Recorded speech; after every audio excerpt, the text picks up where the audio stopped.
وہ حدیث مبارکہ ایک مجمع الزوائد کی مختلف الفاظ ہیں، اس کے 17,503 نمبر پہ حدیث کی کتابوں میں مختلف الفاظ کے ساتھ وہ روایت ہے۔ میں اس کا خلاصہ آپ کے سامنے رکھوں کہ ایک دفعہ جبریل امین آئے نا اور آ کے عرض کی ہے اللہ کے رسول رب آپ کو نا سلام عرض فرما رہا ہے، رب کا سلام قبول کر لیجیے۔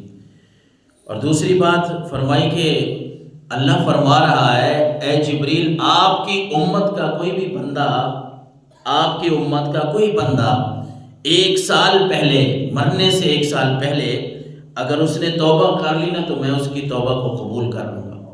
سرکار دو عالم صلی اللہ علیہ وسلم نے سنا تو آپ صلی اللہ علیہ وسلم چونکہ ہر وقت امت کے غم میں لگے رہتے تھے، آپ جہاں بھی گئے ہیں نا ہمارے نبی صلی اللہ علیہ وسلم اپنی امت کو یاد رکھا ہے، ہم گنہگاروں کو یاد رکھا ہے کہ یا اللہ میں تو تیرا نبی ہوں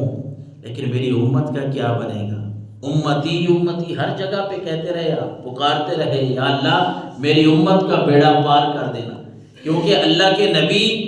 جہاں بھی رہتے ہیں نا وہ جس امت کے لیے جماعت کے لیے آتے ہیں انہیں اپنی امت کا اپنی قوم کا پتہ ہوتا ہے کہ یہ کیسے لوگ ہیں۔ ہم گناہگاروں کا پتہ تھا کہ میرے امت کے ایسے لوگ بھی آئیں گے، ایسا ماحول بھی ان کے اوپر آئے گا کہ گناہوں کی دلدل میں پھنس جائیں گے، گناہوں کے کیچڑ میں ہوں گے۔ اس لیے آپ صلی اللہ علیہ وسلم نے ہر جگہ پہ ہمیں یاد رکھا ہے، ہر جگہ پہ ہمارے لیے دعائیں کی ہیں، اپنی امت کو یاد رکھا ہے۔ تو جبریل امین نے جب یہ آ کے عرض کی کہ یا رسول اللہ رب فرماتا ہے، اللہ فرما رہا ہے کہ 1 سال پہلے آپ کی امت کا کوئی بندہ مرنے سے 1 سال پہلے اگر توبہ کرے گا تو میں قبول کر لوں گا۔ آپ صلی اللہ علیہ وسلم تھوڑا خاموش ہوئے، پریشان نظر آئے، اور پھر آپ نے فرمایا جبریل رب کے سامنے جا کے عرض کرو کہ یا اللہ میری امت کے لوگ بڑے گناہ گار ہیں، یہ 1 سال بہت زیادہ ہے، 1 سال بہت زیادہ ہے، اس عرصے کو کم کیا جائے۔ پھر اسی طرح جبریل آتے جاتے رہے، کو مہینے کا کہا گیا، ہفتے کا کہا گیا، دنوں کا کہا گیا۔ رسول اللہ نے جبریل امین کو فرمایا نہیں جبریل میری امت بڑی گناہ گار ہے، ان کے لیے توبہ کا ٹائم زیادہ ہونا چاہیے، مطلب ہے ہفتے دنوں میں نہ ہو۔ پھر اللہ نے فرمایا کہ جبریل جا کے میرے نبی کو بتا دیجئے کہ وہ رب فرماتا ہے کہ اے نبی آپ کی امت کا کوئی بھی بندہ مرنے سے 1 لمحہ پہلے اگر توبہ کر لے گا تو میں پھر بھی اس کی توبہ قبول کر لوں گا۔ اللہ اکبر۔ اس کے بعد بھی اگر ہم یہ کہیں کہ اسلام میں بڑی تنگی ہے، یا یہ کہیں کہ ہم نا بس کیسے ہم ثواب کی طرف آئیں، گناہوں سے کیسے جان چھڑائیں۔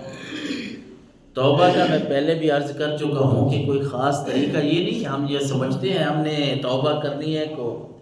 وضو کریں گے، نفل پڑھیں گے، مسجد جائیں گے، یہ کسی کے سامنے اقرار کریں گے، نہیں، رب بڑا غفور الرحیم ہے، اس نے اپنی بندوں کی جو عزت ہے نا اس کو محفوظ رکھا ہے۔ ایک بندہ گناہ کرتا ہے، گناہ کے بعد توبہ کی طرف اگر آنا چاہتا ہے، رب رسول نے کسی جگہ پہ نہیں فرمایا کسی بندے کو بلا، اس کو بتا کہ میں نے یہ گناہ کیا ہے، پھر میں توبہ کرنے لگا ہوں، پھر میں مسجد جاؤں گا۔ ایک اچھا طریقہ ہے یہ کہ کوئی بندہ وضو کرتا ہے، گناہ کو یاد کر کے پھر نفل پڑھ لیتا ہے، توبہ استغفار کر لیتا ہے، اسپیشلی مسجد میں آ کے۔ لیکن ہمارے لیے رب نے اپنی رحمت اتنی کھلی اور وسیع رکھی ہے، فرمایا کہ اے نبی آپ کے امت کے لوگ اگر پریشان اور پشیمان گناہ کے اوپر شرمندہ بھی ہو جائیں گے، یہی ان کی توبہ ہے، میں ان کی توبہ کو قبول کر لوں گا۔ اللہ اکبر۔ تو پھر دیر کس بات کی ہے، وہ چاہے کوئی بھی دن ہو، کوئی بھی مہینہ ہو، کوئی بھی رات ہو، لیکن کچھ دن کچھ مہینے پھر افضل ہوتے ہیں، فضیلت والے ہوتے ہیں کہ جب ہم اللہ کے سامنے جھکنا اور یہاں رب کے سامنے آ کے جھک کے اپنے آپ کو یہ خیال کرتے ہیں کہ یہ دن اچھے دن ہے، رب ہمارے گناہوں کو معاف فرما دے گا، یہ بھی طریقہ ہے۔ ورنہ دل میں اگر توبہ ہو جائے نا، دل میں عرض کر رہا ہوں اللہ اپنے بندوں کی عزت کو اللہ نے محفوظ رکھا ہے۔ یہ نہیں فرمایا کسی عالم دین کو مسجد میں جاؤ بتاؤ، نہیں، فرمایا بس تم جہاں کھڑے ہو تم شرمندہ ہو جاؤ گے گناہ کے اوپر۔ النادم والتوبہ، حدیث میں الفاظ آتے ہیں کہ بندہ شرمندہ بھی ہو جائے گناہ پہ، یہی توبہ ہے، بس دل میں پکا ارادہ کر لے دوبارہ یہ گناہ نہیں کروں گا، دوبارہ اس گناہ کے نیڑے نہیں جاؤں گا، یا اللہ تو میرا یہ گناہ معاف فرما دے، بس دل میں بندہ ارادہ کر لے تو اللہ معافی قبول ہی کر لیتا ہے۔ حضرت عمر فرماتے ہیں نا، ایک عمر فاروق رضی اللہ تعالیٰ عنہ کہتے ہیں ایک انصاری صحابی کے پاس میں گیا رسول اللہ کے ساتھ، ان کے اوپر نزع کا عالم تھا، نزع کا آخری ان کا وقت تھا، زبان ان کی ہل نہیں رہی تھی، آنکھیں آسمان کی طرف تڑی ہوئی ہیں، بس رسول اللہ نے انہیں کچھ باتیں بتائیں، فرمائیں، اللہ کے نبی نے، اب اس کی زبان نہیں ہل رہی، اللہ کے نبی نے فرمایا کہ اے میرے صحابی توبہ کر لے، اللہ سے استغفار کر لے،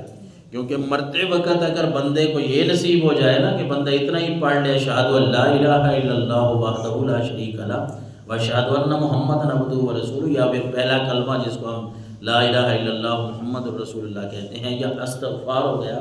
مرتے ہوئے کوئی بندہ استغفر اللہ پڑھ رہا ہے، کوئی اعوذ باللہ، کوئی بسم اللہ، کوئی بھی اللہ کا نام لے رہا ہے، مرتے وقت اگر یہ جملے نصیب ہو جائے تو پھر تو بندے کا بیڑا ہی پار ہے نا۔ تو رسول اللہ نے فرمایا کہ اے میرے صحابی اللہ سے توبہ کر لے، استغفار، اب زبان نہیں ہل رہی، بس اس کی آنکھ ہلی ہے، آنکھ جھپکی ہے، آنکھ سے اس کا کچھ اشارہ اللہ کے نبی نے جب دیکھا ہے، پھر رسول اللہ صلی اللہ علیہ وسلم خوش ہو گئے، آپ مسکرا، وہ اس کے اوپر نزع کا عالم ہے، وہ مرنے لگا ہے، اس کے اوپر موت طاری ہونے والی ہے، اور زبان ہل نہیں رہی، آنکھ سے کوئی اس نے اشارہ کیا، رسول اللہ مسکرا دیے۔ حضرت عمر کہتے ہیں اللہ کے نبی نے فرمایا عمر اس نے توبہ کر لی ہے، اور اس حالت میں جو توبہ کر لے اللہ اس کی توبہ کو قبول فرما لیتا ہے۔ اس امت کے لیے اتنی آسانیاں اللہ تبارک و تعالیٰ نے رکھی۔